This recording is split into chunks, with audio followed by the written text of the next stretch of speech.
Hi everybody. This is Tynor's Tennis Elbow Support Pro. Today, we're going to show you how to use this product. The Tennis Elbow Support Pro comes in universal size. The gel pad of this product must be placed directly over the crease of the muscle right next to the elbow joint. First, insert the strap through the buckle to create a loose loop. Insert the wrist through the loop and position the gel pad directly over the crease. Tighten the strap to your comfort, being careful not to restrict the elbow joint. Finally, fasten the hook loop closure.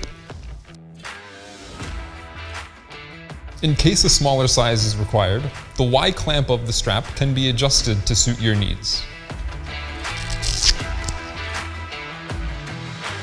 First, remove the Y clamp from the strap.